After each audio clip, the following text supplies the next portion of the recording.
This video explains what blockchain is, why it was developed, how it is being used now, and how it could be used in the future. So let's start off with the first question.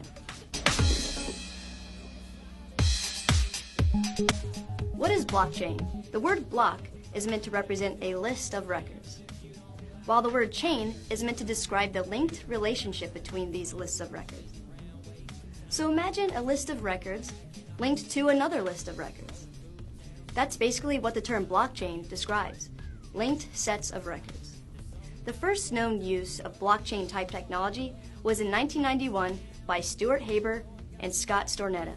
As our world was evolving toward the digital paradigm, concerns about the accuracy, security, and modifiability of digital records were raised.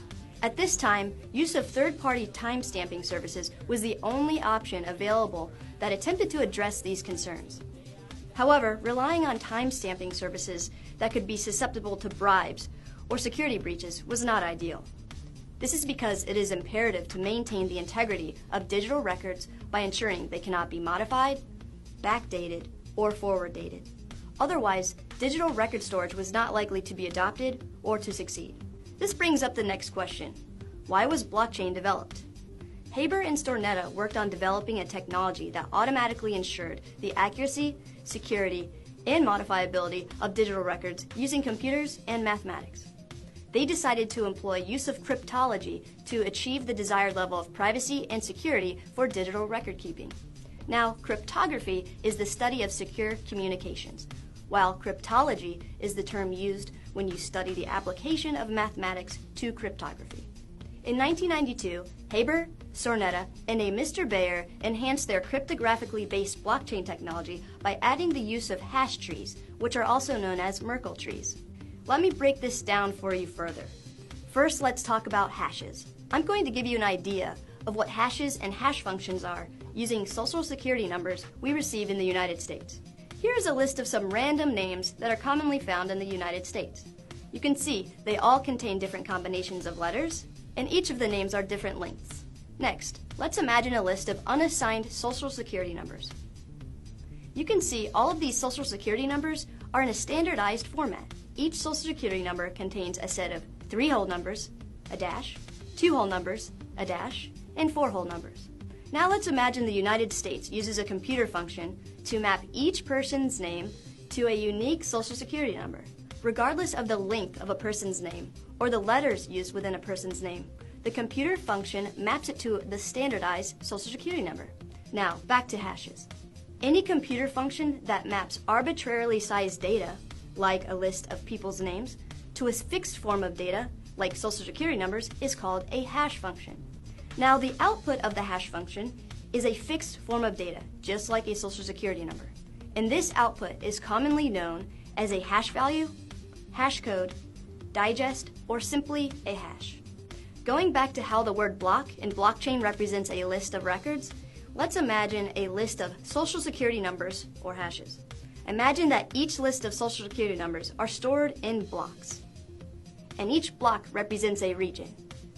In the child block stemming from this represents states, and the child block stemming from that represents cities, and etc.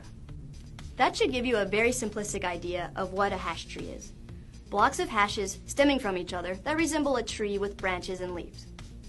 The incorporation of the hash tree to Haber, Stornetta, and Bayer's 1992 blockchain-type technology allowed them to securely store larger sets of digital records. On to the next question. How is blockchain being used now? It wasn't until 2008 that the first distributed blockchain was created for use as the underlying technology of Bitcoin, a digital currency. It was made by an anonymous person or group that goes by the pseudonym Satoshi Nakamoto. A common misconception is that Bitcoin is synonymous with blockchain. That, however, is not the case. The blockchain facilitates the secure and private transfer of the digital currency called Bitcoin, as well as posts the transactions to a public ledger to maintain data integrity. Right now, most financial transactions are facilitated and recorded through the use of private parties, such as banks, Visa, MasterCard, and other financial institutions.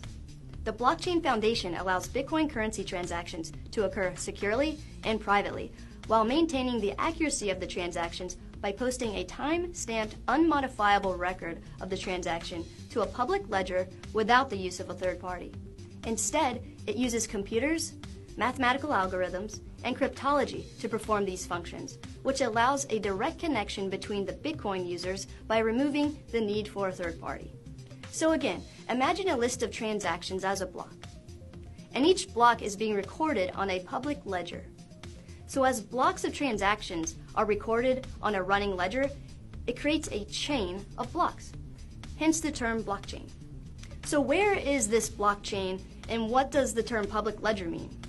Every transaction between Bitcoin users is processed by a computer that has a Bitcoin processing software on it called Bitcoin Client.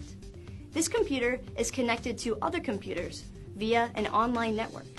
So imagine a computer with Bitcoin processing software on it connected to the internet, which allows the computer to connect to a network of other computers online with Bitcoin processing software. The technical term for each computer that participates in the blockchain network is the word node. So the blockchain network has several nodes, or computers, that it saves all of the recorded blocks of transactions on. This is where the word distributed or decentralized ledger comes from. Since every transaction is saved on every node or computer with Bitcoin Client software, on the Bitcoin network, the ledger of all Bitcoin transactions is described as distributed. So if you have a laptop with Bitcoin Client software and keep it connected to the internet and the Bitcoin network, you will have the entire Bitcoin transaction ledger saved on your computer. So if your computer breaks, it will not affect the ledger because the same ledger is being distributed on several other computers around the world. So the network cannot be taken down at any specific point. All of these computers process and record blocks of transactions to this public ledger that is saved on all of the nodes connected to the Bitcoin network. The blockchain process creates unique hashes for each transaction, as I mentioned before, that functions to make transactions secure and private. These hashes, as well as timestamps and other unique identifiers, are created for each transaction and recorded on the public ledger. So anyone can go and look at the Bitcoin public ledger and see all of the transactions.